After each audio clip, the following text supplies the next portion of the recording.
GLAM, Los Angeles. Hi, Kirby. Hi, Sarah. Welcome to Los Angeles.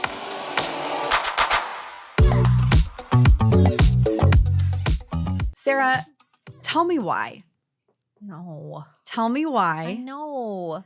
Tell me why NSYNC fans continue to be To suffer. the lost, forgotten fandom. We're sick and tired of this shit, Justin Timberlake. And we're like the biggest fan base, arguably. Listen, NSYNC was the first band ever to sell 2 million records in a week in 2000. No, when I got that press release about the Backstreet Boys doing a residency at the Sphere, I sighed. I'm like, yet again, something else to shove in our faces that NSYNC won't be reuniting. We thought it was going to be 2025. Doesn't sound like it. Justin Timberlake's on his merry way through South America, apparently. It's on his tour.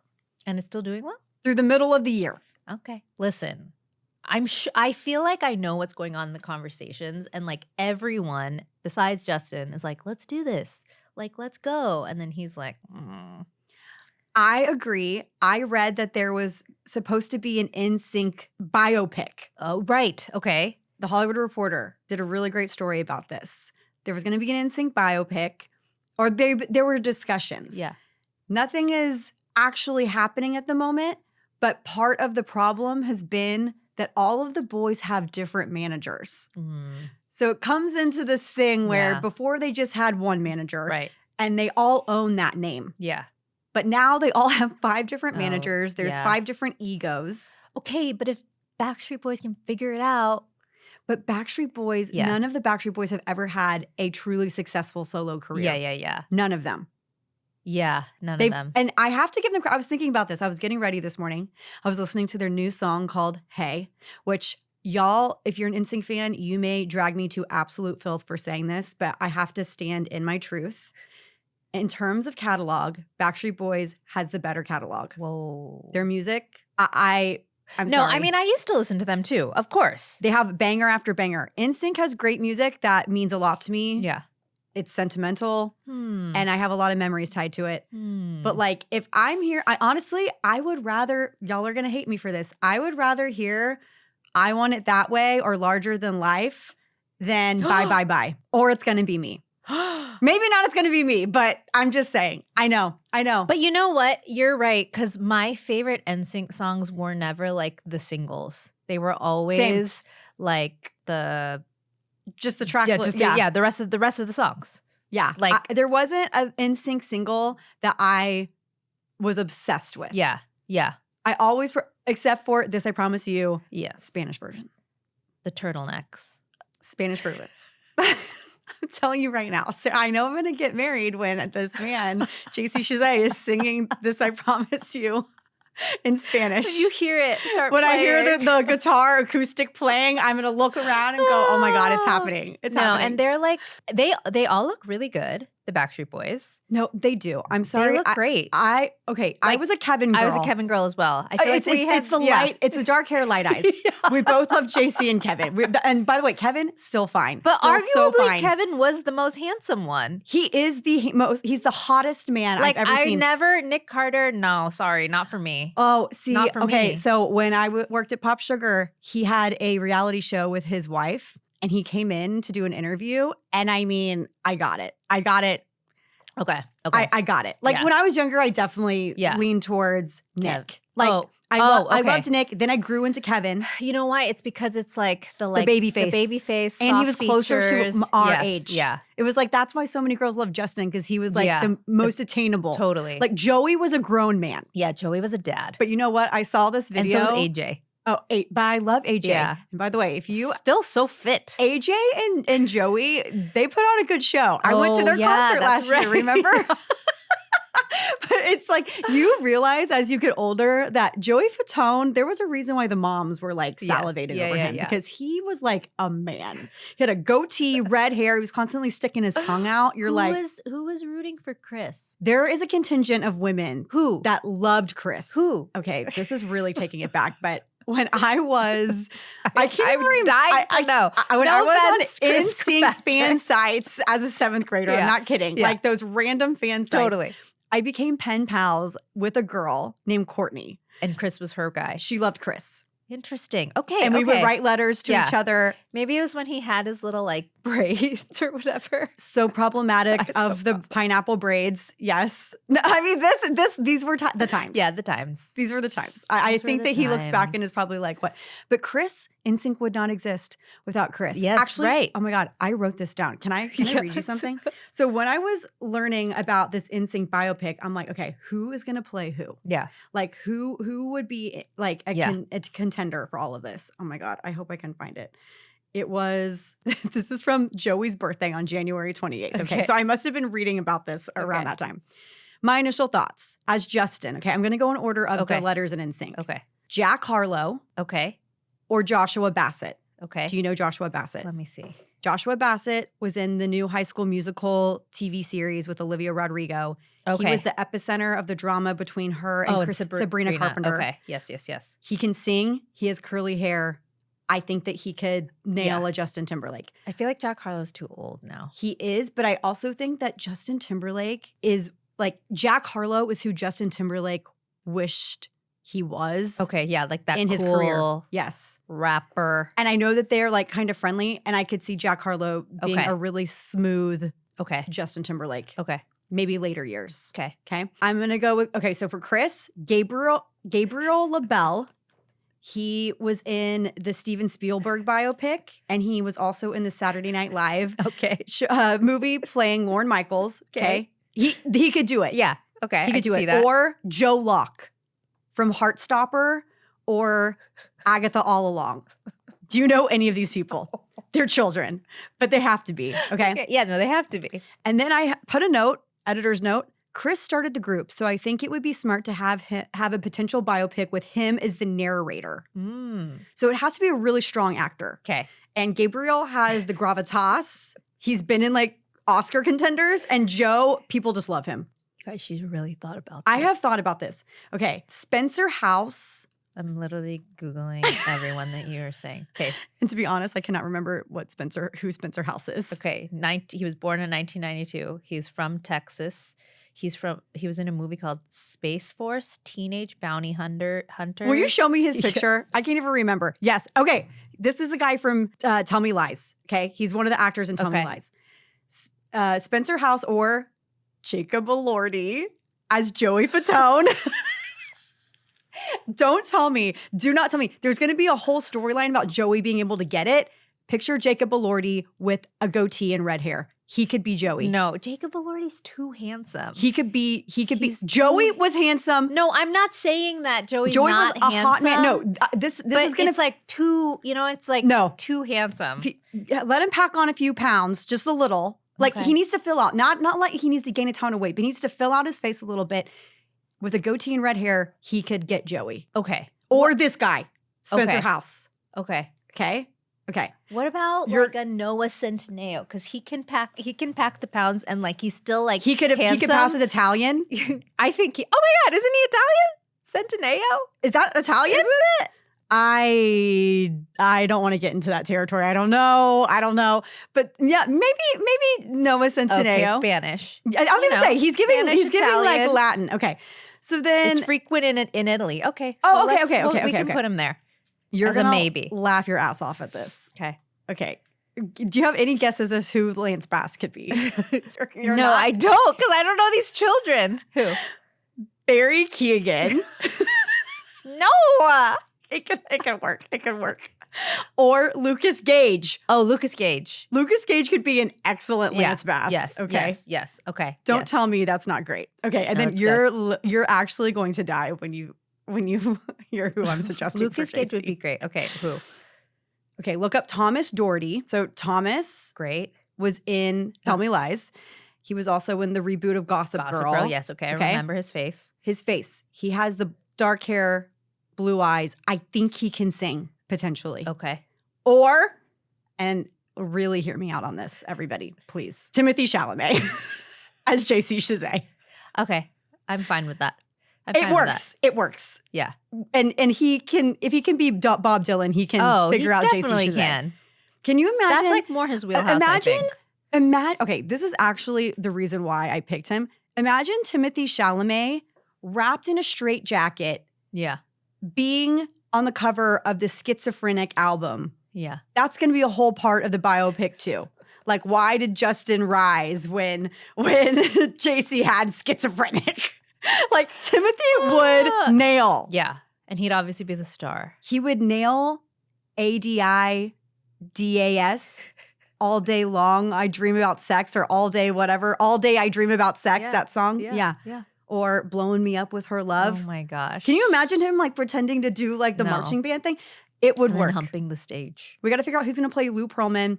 Obviously, Britney Spears is going to be involved in there. And that's going to be. But it has to be just like a really minor character. It can't be like a whole thing where she's like an integral part of the biopic. Yeah. Okay. So because we have to save the best choices for Britney's actual biopic, which Yeah. I think is Olivia Holt. Okay. That's my front runner right now. Okay. Is that happening? Yes. Okay. But I don't know if she's actually doing it. Okay. I know that the biopic's happening. I think that Britney in the NSYNC biopic should be Addison Rae. Because like people have been wanting that, but she's like, I wouldn't really fully do it. Yeah. And But so she could this be is like a her way minor- in. Yeah. Yeah. She'd do really well there. Have you seen, by the way, I loved all that. That's great. Thank you. Have you seen the Elle Woods that they Reese Witherspoon just cast Elle Woods? No, And they finally cast her. Yeah, and she looks so much like Elle Woods. No. Like Reese Witherspoon. It's really, really cute. Hold on, I'm gonna show you. And Reese Witherspoon like surprised her in person, and she was like, she made her like she drew it out a little bit, and she was like, I'm just here to tell you that you don't need to audition for anything anymore because you got the part. She like starts crying. Oh my gosh, Yeah. stop. Okay, hold on, let me see this. Oh, I didn't watch this. I didn't know what this was. Oh my God, she is Elle. She's so cute. Oh, I saw this girl's video. Oh my God, good for her. So cute. How freaking cute. She looks just like Elle Woods. I know, it's crazy. It's like a baby Reese, but like not. Yeah. Oh my God, So good cute. for her. I'm so happy for her. That is Yeah. so cute. And then I they like- included like Reese talking about how like during the casting process, she was like, it was really weird to see like so many me's from back then. I Totally. was like, that's so crazy. Yeah. Yes. Yeah. I think that this open casting call thing is great. Yeah. It's a great idea. They're doing it with Dolly right now. And there is this girl there's two girls that I'm really gunning for. One, her name is Elise Bell. She's a Broadway type. Okay. I think she's been on Broadway. Forgive me, listeners, if I'm not 100% on that, but incredible voice. And she sings exactly like Dolly. Like, I'm Ooh. like, if you are not casting her, what are you doing? Yeah. Yeah. And then there's this woman who literally impersonates Dolly from the UK. And Okay. she also sounds a lot like her, but she's older. Older. Okay. Okay. So they have two younger Dollies that they're testing out. Okay. And then they have these 15 other Dollies Oh, potentially. geez. Oh my God.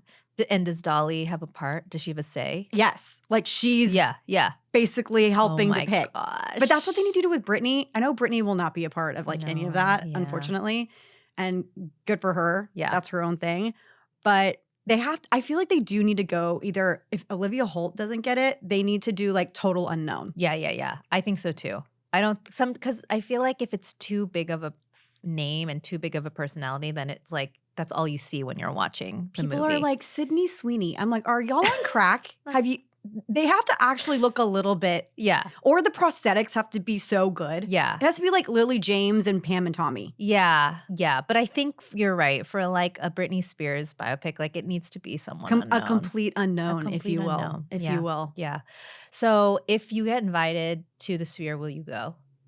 Yes, I'm also trying to get tickets. like this is the thing. Like I'm upset for myself Yeah. and any NSYNC fan for the fact that we have to suffer Yeah. through more Backstreet Boys Yeah. announcements and Yeah. Justin Timberlake never seemingly going off tour. Yes. Yeah.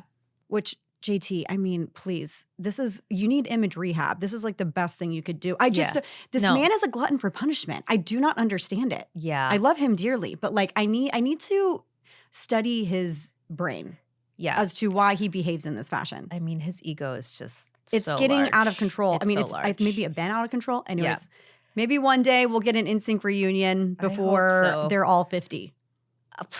I Chris need- is 50. I need to be able to like move and dance. Without, Same. So the sooner the better. Like next year, JC is going to be 50. Yeah, that's fine. They're still hot. Like they could still get it. So it's yeah. okay. And like we're approaching our 40s. So they need to get it together So- and with the swiftness. Okay, I feel like 2025 is the year of volume. Pump up the volume. Like all of a sudden everyone's like, let's go. Volume in my hair. I want big fat hair. I know. I mean, I always have. So Same. I welcome it. I'm from Texas, so like Closer closer to to God. God. That's the hair. Amen.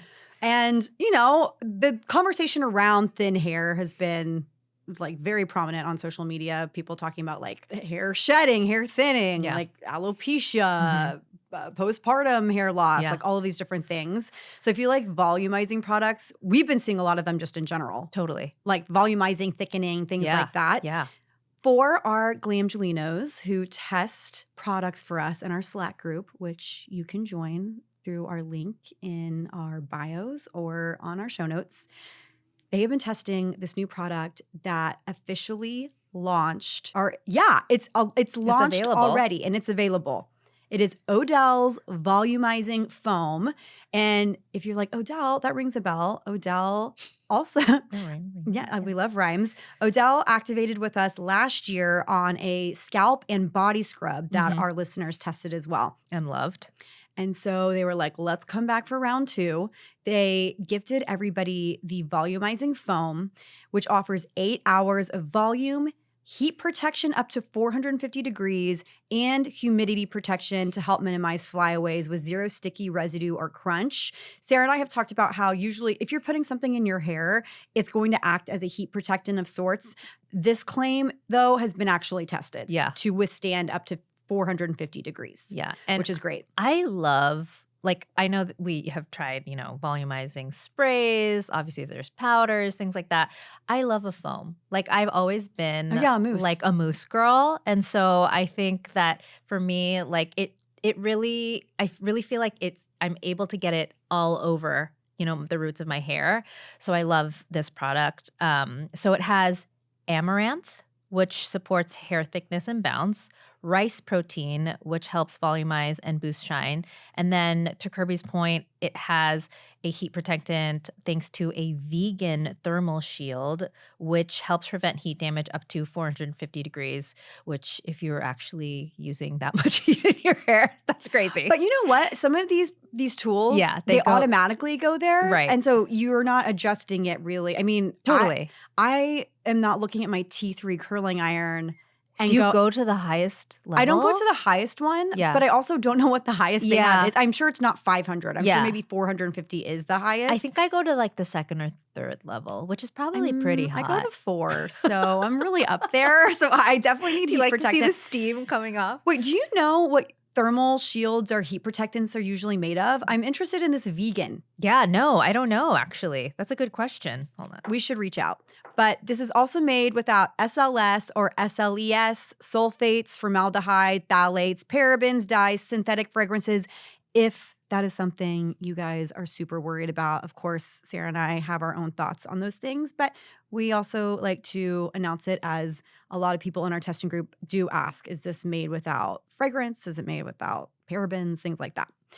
All right. So if you are curious about the volumizing foam, as with every Los Angeles Confidential seating, when the product launches, you can go and actually search for Los Angeles Confidential in the reviews, and you will see authentic, verified, real people reviews. So you know that they're from an actual person. And if you don't know about this program, we don't tell people what they have to say. Yeah. We don't say this has to be a glowing review. It really has to be based on their own personal experience. The only thing we do is we walk them through exactly how to use the product. Yep. What the claims are so they can test against it properly, Mhm. and then how to leave a review that is fair and constructive if Yes. it didn't work for them. Exactly. So here's some stats and a few reviews that we'll read. 50% of our testers had never tried Odell before, but 86% of them said that they would purchase an Odell product in the future having tried this, and 90% said that they would recommend the brand to a friend after testing the volumizing foam. That's great. So they got a lot of fans from this. Yeah, for okay. sure. So some of the reviews are great product at an amazing price. I did love it that it minimized flyaways and it smelled great. Someone said they want to bring it to their salon.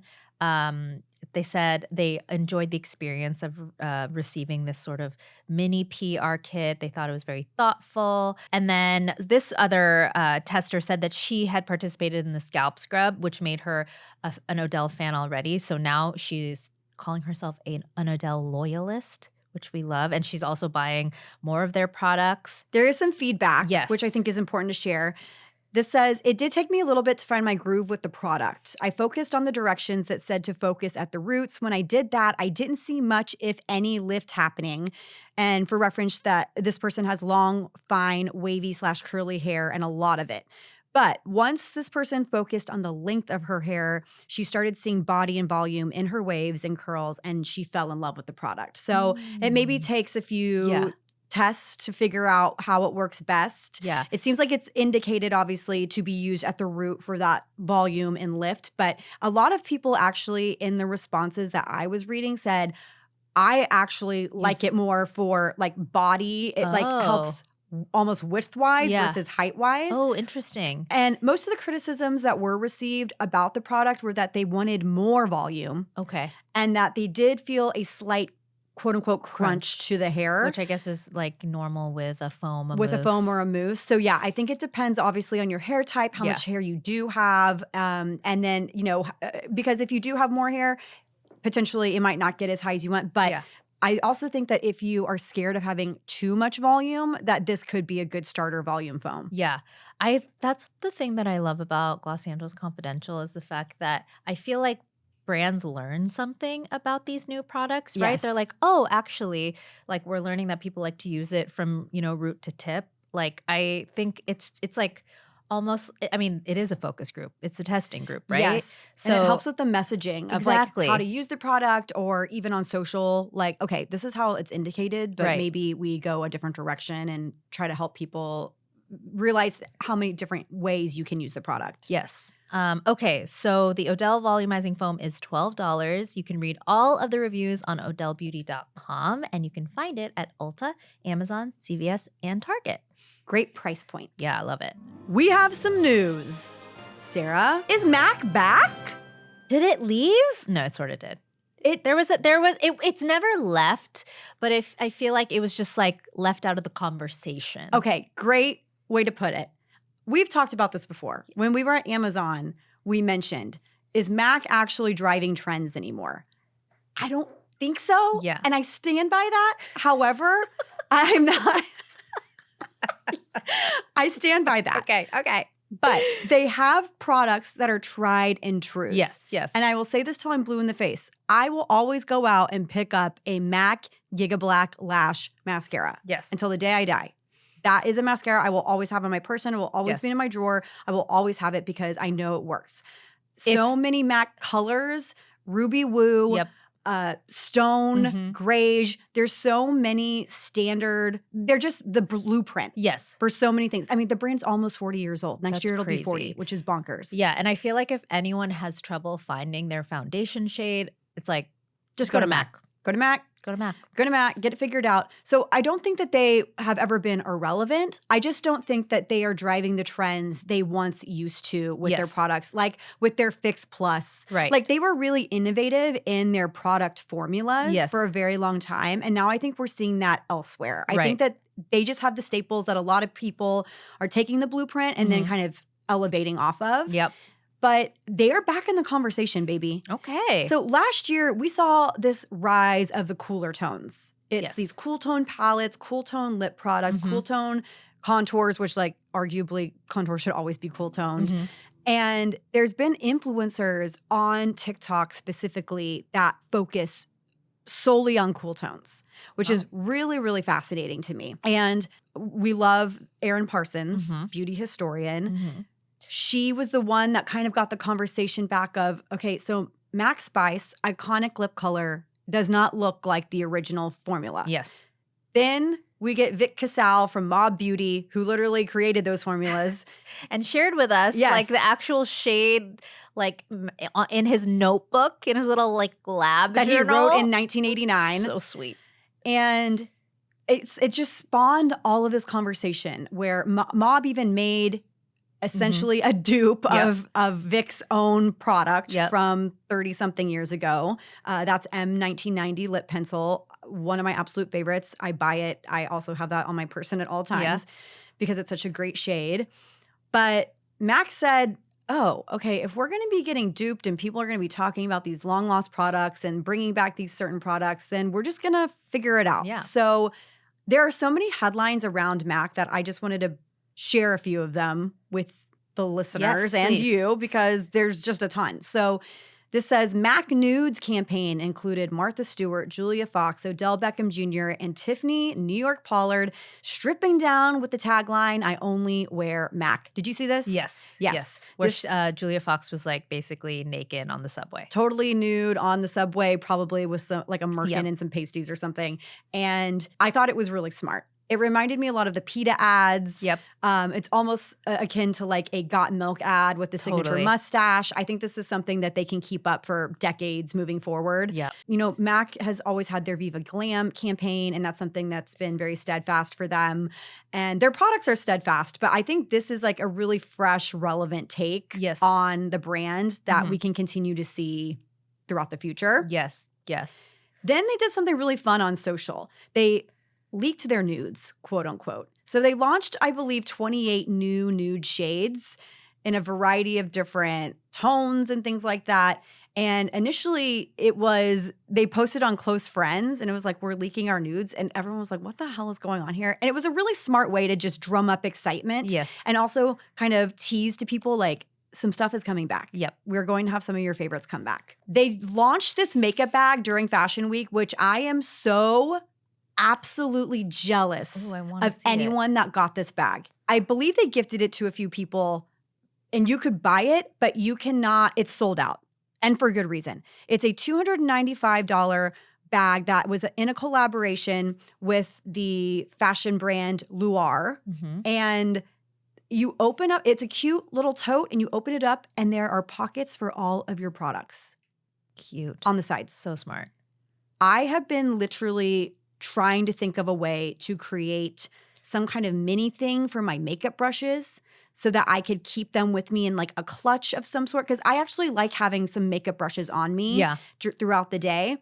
This, I would not be able to live without this bag. Oh, if and I had it has a little mirror too. Yes. That's really smart. Yeah, because I mean, how many times has like a lipstick cap like opened up in your purse and then it's gotten all over everything? Or like you're like, this is really unsanitary that I'm like using my brush right like now. Like my powder puffs too, just thrown in my purse. You're like with your, I mean, if you have your keys. Yeah, it's like disgusting. Yeah. Disgusting. So I think it's pretty brilliant that they did this. Oh, it's super cute. Oh, it has the little MAC logo on the handle. Yep. Very chic. Very chic and very smart. I think that's a very smart collaboration that works for both brands. I'm surprised it sold out. I am upset because I was going to buy it. Like truly, truly. I was looking on eBay too. I'm like, oh my God, the prices are crazy. Then last year they took beauty historian Erin Parsons to the MAC archives to show off OG products, which I think is really smart since she was really driving that conversation. Yep.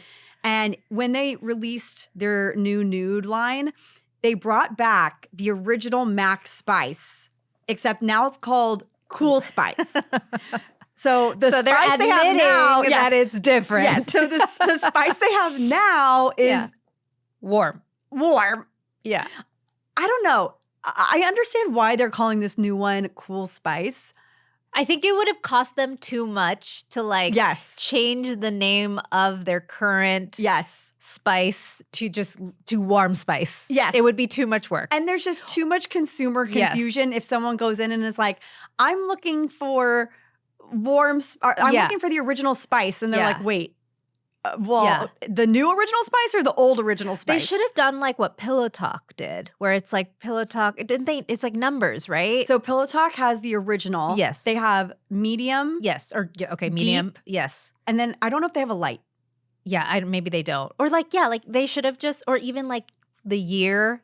They could have added that at the end or something to differentiate. But I do think maybe they'll like Get rid of Spice this batch. 1990. Yeah. It would feel also, it's hard because then Mob has their, Oh, right. Then that would so be. then it feel like a little too much of a dupe of. Have you asked Vic what he feels about this? No, but I You mean, I'm need sure to. he's like, Thrilled. That's his. I mean, they own it. You know, Yeah, it's inevitable. yeah. It's Yeah, like yeah. what they were going to do. So right. I do think Mac is back in a big way. You Back in the heard- conversation at the very least. back at the conversation. I'm curious to see if the younger generation is like catching on. No, I think they are. Like Yeah? that's why I'm even bringing this up because I'm you see them seeing- talking about it. Yes, like they know Mac shades now. Yeah. They know names of Mac product. I mean, not Gen Alpha. Like they're not wearing gray. Yeah. You know what I mean? But Not like yet. not yet. But I would like to see some more innovation from MAC. I think the last innovation I've really seen for them was like the MAC Stack mascara. Yeah. I'm not a big fan of that mascara, but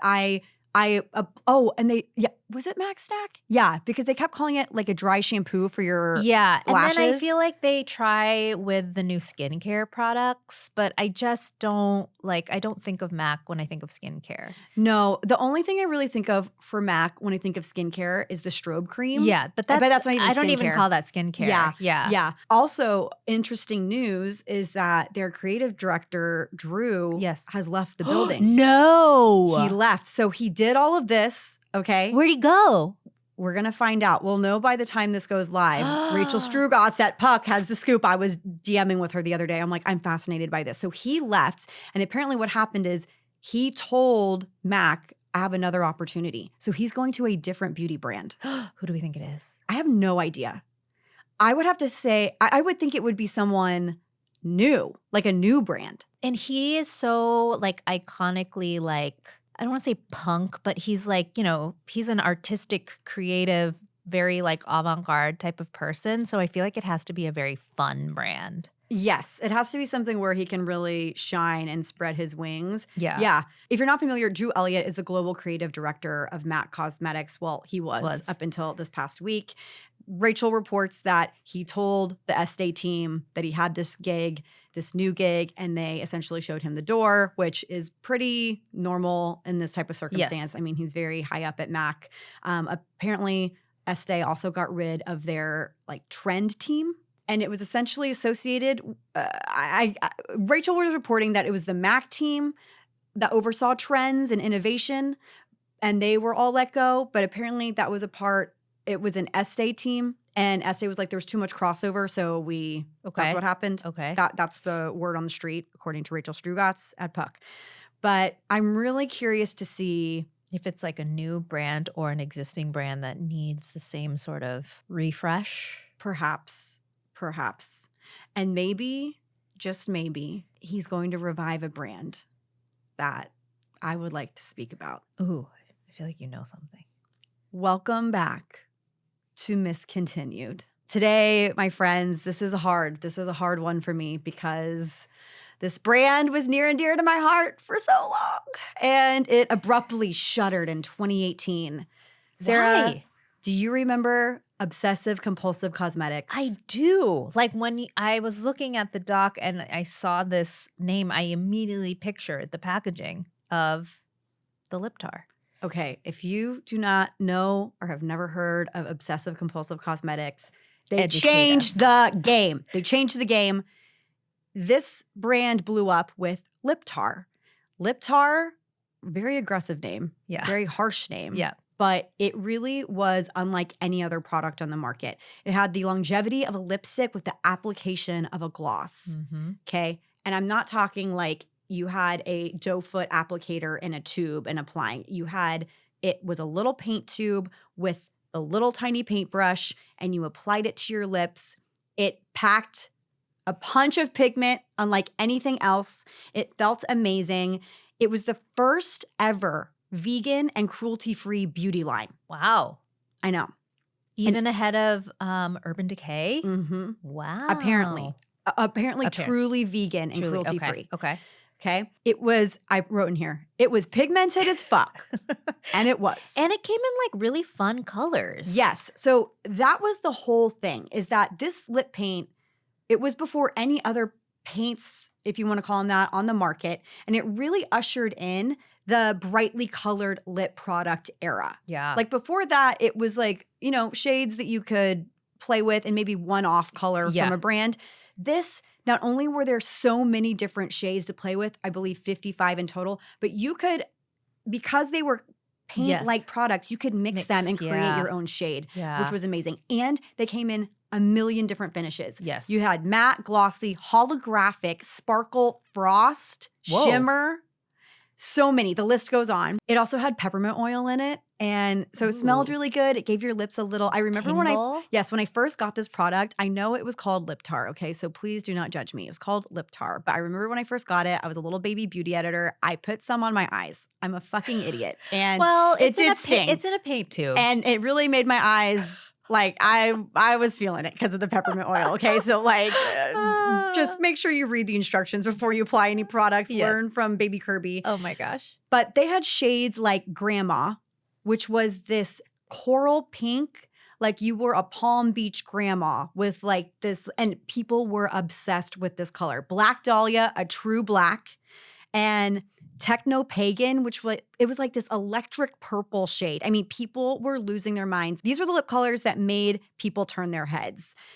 And they didn't just make lip tar. They made a bunch of other great products. I still have the original loose shimmer products. You do? Yes, they were beautiful. I mean, I definitely should not put them on my face, but I still have them. Yes. They also made lip pencils. And I want to call out one specifically that I think is so genius. And I think that Half Magic has kind of replicated this in a different way. So go with me here. These lip pencils, you know, they were beautiful and they were meant to keep your lip tar from bleeding or out, you know, Yeah. from around your mouth. But they had one specifically called Anti-Feathered. It was clear. Do you remember this? No, I don't. I was obsessed with this product. So you could use it to outline your lips. Uh-huh. And it would keep the lipstick from lip, yes, and actually it didn't feathering. matter. Yes, it basically helped shape the lip without giving any color. So you didn't have to worry about trying to match some of these extremely bright shades Yeah. with a lip Lip line. product, Oh. or alternatively use an eye pencil that Okay. maybe was not meant to be put on the lips. So wait, you said Half Magic has something similar. So Half Magic did something similar because also it was kind of like a cleanup tool. Yeah. I think it's very similar to their Magic Flick Eraser. I see what you're saying. Okay. So it's a very specific type of product Yeah. that helps clean up in a Mhm, way mhm. and keep things put. Yeah. And you could also use this particular shade. It's not even a shade. It was clear. It was invisible. But you could use it on your eyes. So it would almost work as like a primer for your liner. Oh. So you could apply a wing with that clear and then go over it with like a powder Yeah. or some type of liquid pen or even another pencil and it Yeah. would stay put. Okay. It was brilliant. So wait, where did it go? Okay, so it was a huge drama. And actually, if you go to Vox, they have a big rundown of this. There was a lawsuit with Sephora? Yes, it was a huge deal. So the brand was established in 2004 by David Classfield, and then it abruptly shuttered. I mean, like, was removed from every website. The Instagram page, like everything Yeah. went away in 2018. Okay. And then apparently what happened is there was some discrepancies between the agreement between Sephora and David Classfield and Obsessive Compulsive Cosmetics regarding stocking the product, promotion of the product, things of that nature, and what Sephora would actually contribute to. If Okay. you guys want to read the whole dirty details of it all, it's really fascinating if you don't understand how retailer relationships work.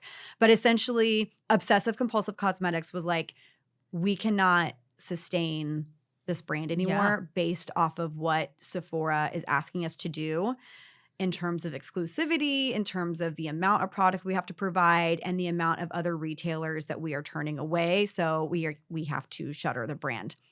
And we haven't had anything even remotely similar since. Nobody's been able to nail the formula. Nobody's been able to really provide, in my opinion, my humble opinion, provide something like this that was truly innovative and different from everything else on the market. And why, I mean, I need to read the story, but why can't they bring it back and just go DTC? That is for David Classfield to answer. So, David, I'm coming to you to say I miss Obsessive Compulsive Cosmetics. I miss lip tar. I miss Anti-Feathered. I miss all the things. And I would love to see a revivaled. That is my Misscontinued. That's a good one. It is nearest and dearest to my heart, and I hope that they revive it.